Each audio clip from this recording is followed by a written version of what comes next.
like $45,000 per student. Yes, you have these tremendous differences. And so you have students who are sitting in computer labs where class is no more than about 20 people. And they got more than enough computers per student, where just the computer course itself, the catalog dealing with computer education amounts to 55 pages alone, just dealing with the computer education courses that they offer in their schools. So what do you got going on here? Ethnic groups, class groups using their power to maintain their power and to maintain their differences. So they'll let up on you a little bit, they'll give you a little head start and a little this, but in the end there's no intention to give you any head start. There's no intention to even let you start out the race even at all. The question then becomes, if the nation no longer needs African people, will it continue to educate them? You see, the thing that we fail to ask ourselves, as indicated by Brother Patrick there, is what is the function of education? We think as African people that the major function of education is to prepare people for jobs. But you never ask yourself, what if the jobs do not exist? We assume that there is a job out there for every educated person, so that all we need to do is just get educated and reach out for the jobs and they'll just fall in our hands. But this is another myth. This is not the reality, ladies and gentlemen, of this country today. And it's seldom the reality of many nations. There are many nations and there are countries today where the supply of educated people far exceeds the number of jobs available for those people. As a matter of fact, one of the reasons why we have a large number of immigrants in this country today is because there is little opportunity for educated immigrants in their own countries. The average immigrant coming into this country today, in other words, I believe if my figures are not wrong, but they're in the ballpark, my last reading was that 46% of the immigrants coming into the United States today have college degrees. This compares with something like 18% of native-born blacks with college degrees. You understand? Even if you compare people coming from the Caribbean, I believe it is something like 30% Caribbean with college level education, as against something like 18 to 16% of native-born African American with college level education.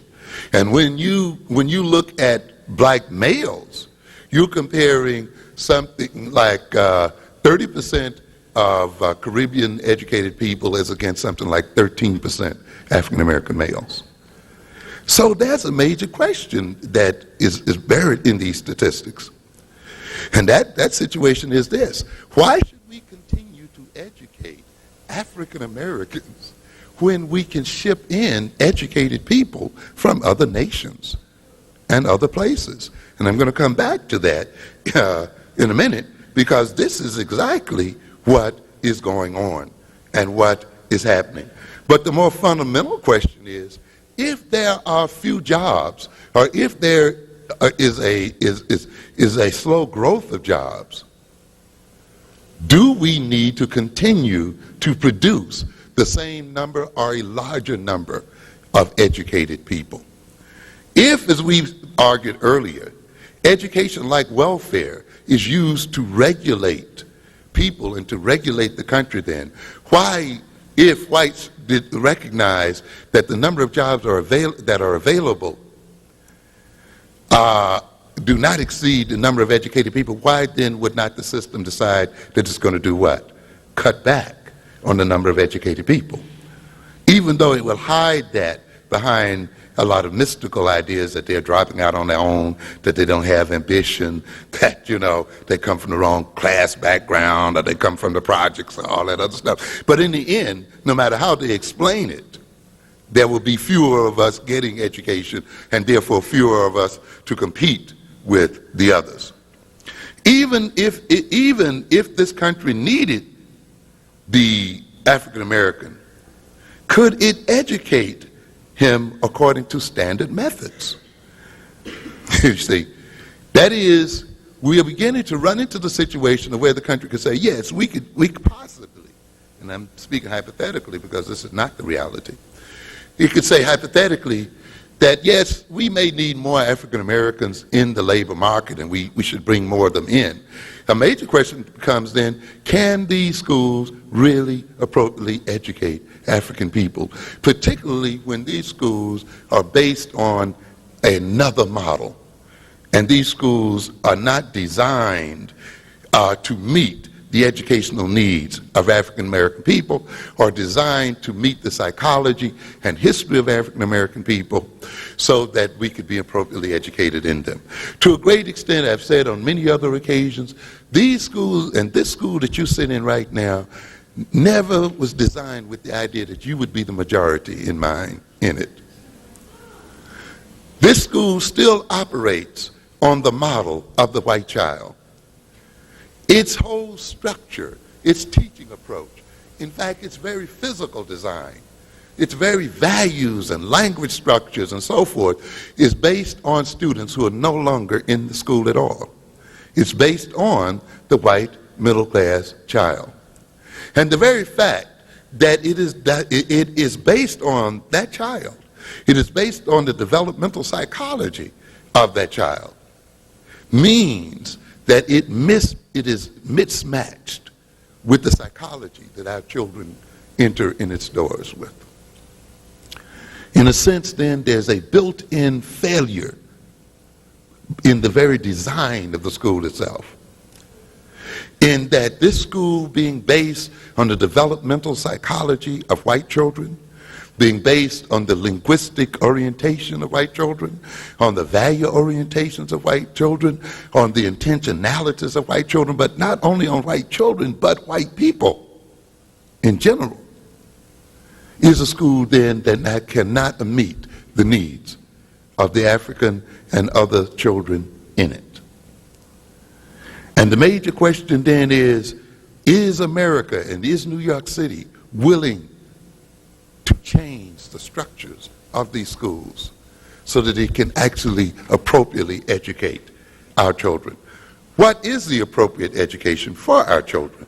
Is there any need, actually, for these schools to actually be changed to better educate our people, if there's not much need for our people in the workforce?